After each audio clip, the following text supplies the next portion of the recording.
Welcome to my YouTube channel. आज मैं आपको क्लास 9, 10th, 11, 12 के लिए एग्ज़ाम के अकॉर्डिंग निबंध लिखने का तरीका सिखाऊंगी। इसके साथ ही इस पूरे निबंध को पढ़कर भी बताऊंगी।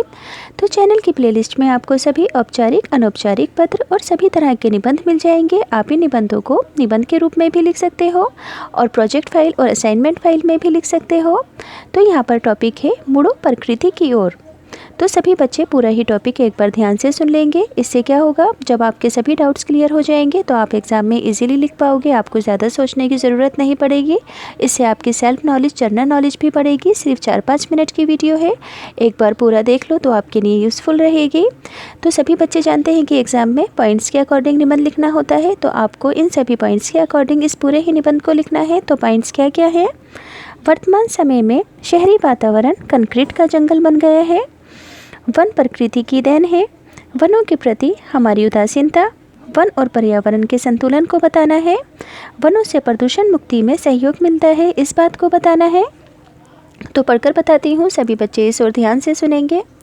वर्तमान समय में मनुष्य प्रकृति से बहुत दूर होता चला जा रहा है। शहरी जीवन तो कंक्रीट का जाल बनकर रह गया है। पर्यावरण प्रदूषण की समस्या ने मनुष्य का जीवन नरकीय बना दिया है। लोगों को एक बार पुनः यानी कि दोबारा प्रकृति की ओर मुड़ने के बारे में सोचना पड़ रहा है। इतनी बात समझ में आई कि वर्तमान समय में मनुष्य प्रकृति से बहुत दूर हो गया है। शहरी लोगों का जीवन तो सिर्फ कंक्रीट का जाल बनकर रह गया है। पर्यावरण प्रदूषण की समस्या ने मनुष्य का जीवन नर्क के समान बना दिया है। तो फिर लोगों को एक बार फिर से प्रकृति की ओर मुड़ने के बारे में सोचना पड़ रहा है। वन प्रकृति की देन है, यानी कि कुदरत की देन है। वन किसी देश की सुंदरता में वृद्धि भी करते हैं। वनों की अधिकता या कमी किसी भी देश की अर्थव्यवस्था को एक बड़ी सीमा तक प्रभावित करती है। किसी देश की सुरक्षा, समृद्धि और सुंदरता के लिए वनों का होना अधिक महत्व रखता है। किसी देश में पाए जाने वाले वन उस देश का जीवन होते हैं। हमारे देश में यही कारण है कि वृक्षों को लगाने और इनकी पूजा करने पर विशेष बल दिया गया है। पुराणों के अनुसार एक वृक्ष लगाने का पुण्य उतना ही है जितना 10 गुणवान पुत्रों का यश। हम प्रायः वनों की ओर से उदासीन रहते हैं। इसका मुख्य कारण है कि हम वनों से दूर रहते हैं। वास्तविक वनों से हमारा परिचय ही नहीं हो पाता। जनवृद्धि यानी कि जनसंख्या में वृद्धि के साथ साथ वनों का संसार तीव्र गति से सिकुड़ रहा है।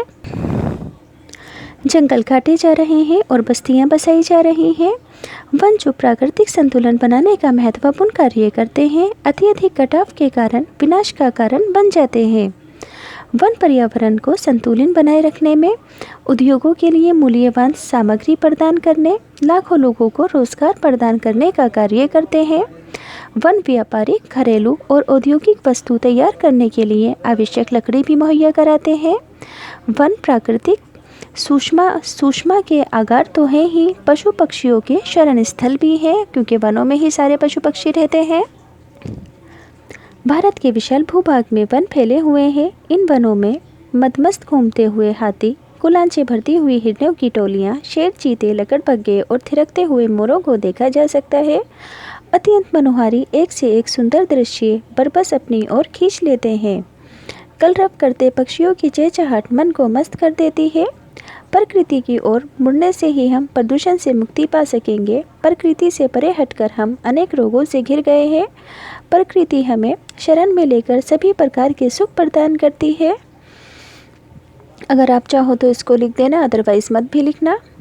हमें प्रकृति की ओर मुड़ना ही होगा, अन्यथा हम विनाश की कगार पर पहुंच जाएंगे। प्रकृति में ही हमें शांति प्राप्त हो सकेगी।